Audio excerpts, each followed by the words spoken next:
तो बच्चों नई प्रॉब्लम शुरू करते हैं और इसमें टॉपिक है हमारा कैंटिलीवर ट्रस। कैंटिलीवर ट्रस क्या होता है? अभी तक जो हम लोग पढ़ रहे थे वो था सिंपली सपोर्टेड ट्रस। तो पहले जान लेते हैं एक बार फिर से कि सिंपली सपोर्टेड ट्रस क्या है और कैंटिलीवर ट्रस क्या है। देखिए, अभी तक आप जितने सवाल करते थे उसमें जैसे ट्रस का ऐसा कुछ स्ट्रक्चर बना होता था इस तरह का, तो उसमें यहाँ पर एंड में दो सपोर्ट लगे होते थे। जैसे ये रोलर है और ये हिंज है, एंड में दो सपोर्ट लगे होते थे। अभी क्या है, यहाँ पर ऐसा कोई सपोर्ट नहीं लगा, बल्कि साइड में एक सपोर्ट है। इस सपोर्ट को बोलते हैं कैंटिलीवर सपोर्ट। फिक्स सपोर्ट होता है, इसका नाम फिक्स भी होता है। ये एक फिक्स सपोर्ट है, ठीक है, फिक्स सपोर्ट है। ये यहाँ पर फिक्स है बिल्कुल एकदम ठीक। तो एक साइड से फिक्स होता है तो उसको हम लोग कैंटिलीवर ट्रस ही बोलते हैं। इसमें क्या है, ये आप समझ लीजिए दीवार है एक तरीके से, और ये जितने मेंबर हैं लोहे की जितनी रॉड है दीवार में जाके फिक्स कर दी गई। इसमें आपको कहने के लिए 4 जॉइंट दिखाई दे रहे होंगे, 1 2 3 4। नहीं, जॉइंट केवल हम लोग ट्रस में उन्हीं को मानेंगे जहां पर 2 या 2 से ज्यादा मेंबर्स आपस में जुड़े हुए हैं। दीवार वहां नहीं जुड़ी हुई। कहाँ की बात हम लोग कर रहे हैं? जैसे यहाँ की हम लोग बात करें तो ये एक मेंबर है, ये एक मेंबर है, तो इस वाले को आप जॉइंट एज्यूम मत करिएगा, इसको जॉइंट मत लेके चलिएगा।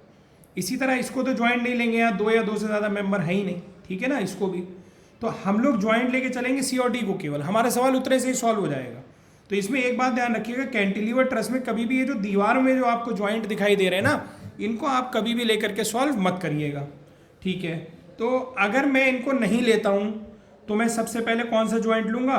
तो पहले तो मैं क्वेश्चन मार्क बना लेता हूं, ये बना लिए। यहां से देखो कितने क्वेश्चन मार्क निकल रहे हैं, 2 निकल रहे हैं, यानी मैं ये जॉइंट सबसे पहले ले सकता हूं। अब तुम कहोगे सर इसमें रिएक्शन नहीं निकालनी पड़ेगी क्या? नहीं निकालनी पड़ेगी इसमें, क्योंकि सपोर्ट ही नहीं है यहाँ पे। जब सपोर्ट होगा तभी तो रिएक्शन निकालोगे। सपोर्ट एक्चुअली ए और बी पर है, ये जो दीवार है। तो अगर तुम ए और बी जॉइंट लोगे तो पहले तुम्हें वहां की रिएक्शन निकालनी पड़ेगी, जो कि एक लॉन्ग प्रोसेस है। तो हम लोग क्या करेंगे, हम लोग उन जॉइंट्स को लेंगे ही नहीं जो दीवार में है, हम उसके अलावा वाले सारे जॉइंट को लेके करेंगे, सवाल सॉल्व हो जाएगा। तो सबसे पहले सी जॉइंट इसलिए नहीं ले सकते क्योंकि यहाँ से 3 क्वेश्चन मार्क है, यहाँ से कितने हैं, 2 है। तो सबसे पहले मैं डी जॉइंट ले लेता हूँ। देखो कितना आसान है। अब डी जॉइंट का डायग्राम बना रहा हूँ, तो एक लाइन इधर जा रही है, क्या नाम लिख दूंगा इसका मैं? FAD लिख दूंगा। एक लाइन इधर जा रही है, ये इसका नाम लिख दूंगा FCD। ये एंगल कितना है मेरे को दिया है 60 डिग्री, और ये फोर्स कितना है हमारे पास 100 किलो न्यूटन। ओके, FCD के कंपोनेंट करेंगे तो एक कंपोनेंट इधर आ जाएगा, ये वाला कितना हो जाएगा बच्चों, ये FCD साइन 60, और एक कंपोनेंट इधर आ जाएगा, कितना हो जाएगा FCD cos 60। ओके, अब इसका सिग्मा FX और सिग्मा FY 0 करते हैं। चलिए देखिए, सिग्मा FX 0 करते हैं। एक्स में K फोर्स है, K फोर्स है, तो माइनस का FAD माइनस का FCD cos 60 is equal to 0। Sigma FY 0 करते हैं, तो y में देखिए FCD साइन 60 ऊपर जा रहा है तो प्लस का हो गया, 100 नीचे आ रहा है तो माइनस, और उधर जाके लिखेंगे तो प्लस हो जाएगा। अब इसमें आप देखिए ये FAD और FCD में, यहाँ पे FAD नहीं है तो 0 FAD लिख लिया। अब 2 इक्वेशन हो गई ना ये FAD और FCD में, दोनों को कैलकुलेटर से सॉल्व करके हम लोग FAD की वैल्यू भी निकाल सकते हैं और FCD की वैल्यू भी निकाल सकते हैं। निकालिए जल्दी से। तो बच्चों ये आंसर आ रहे हैं आपके पास FAD और FCD के सॉल्व करने के बाद। नहीं, ये करेक्ट आंसर है बच्चों, ये करेक्ट है एकदम आंसर। तो अब हमें FAD भी मालूम चल गया तो AD को टिक कर लेते हैं, और CD मालूम चल गया तो CD को भी टिक कर लेते हैं। अभी 2 क्वेश्चन मार्क यहाँ पे बचे, तो C को अब हम ले सकते हैं, C वाले जॉइंट को। और मजबूरी भी यही है क्योंकि A और B जो दीवार में वाले जॉइंट है उनको हमें नहीं लेना है, तो हम C वाला जॉइंट लेंगे।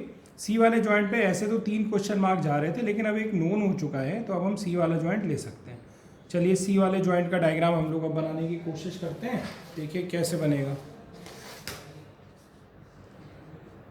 देखिए ये C वाला जॉइंट, इस पर देखिए आप अगर एक हल्का सा ऐसे सर्किल बना लें, और मैंने आपसे पहले भी कहा कि हल्का सा सर्किल बनाया करिए, मैं तो डार्क बनाता हूँ आपको दिखाने के लिए। अब इसमें जो जो लाइनें हैं वो सब C पे बना दीजिए। तो एक लाइन इधर जा रही है ना, BC नाम है इसका, तो इसके फोर्स का नाम FBC कर दिया। एक लाइन तिरछा होकर इधर आ रही है, ये देखिए, इसका नाम FAC कर दिया मैंने। और एक लाइन तिरछा होकर इधर जा रही है ये वाली, तो इसका नाम मैंने FCD रख दिया। लेकिन FCD की वैल्यू हमको मालूम है, अभी अभी हम लोगों ने FCD की वैल्यू निकाल रखी है। ठीक है बच्चों,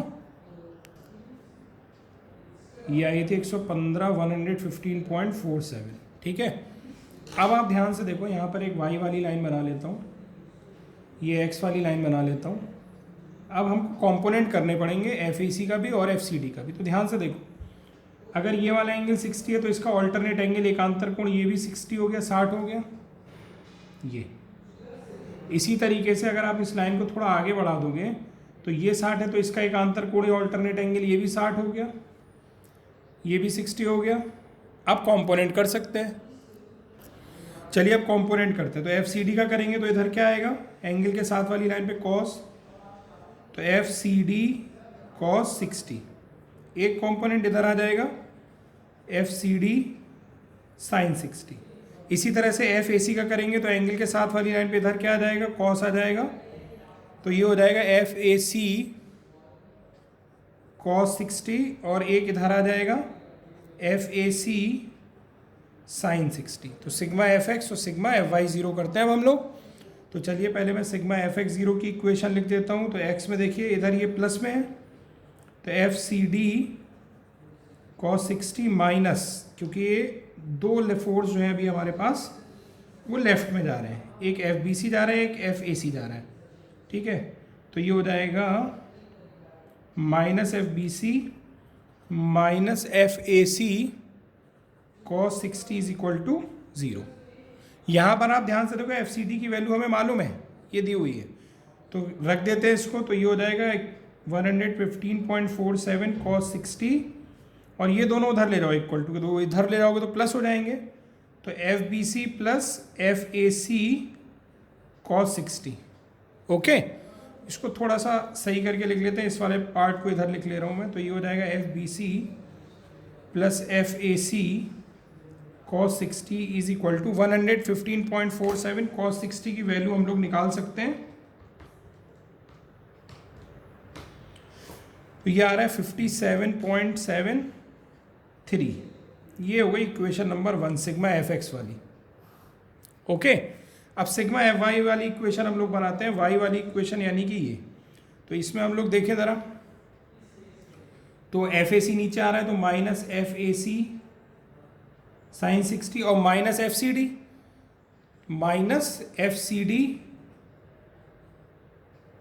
sin 60 इज इक्वल टू 0। ये सिग्मा FY बना रहा हूँ मैं, तो minus FAC sin 60 minus FCD की वैल्यू डाल दो,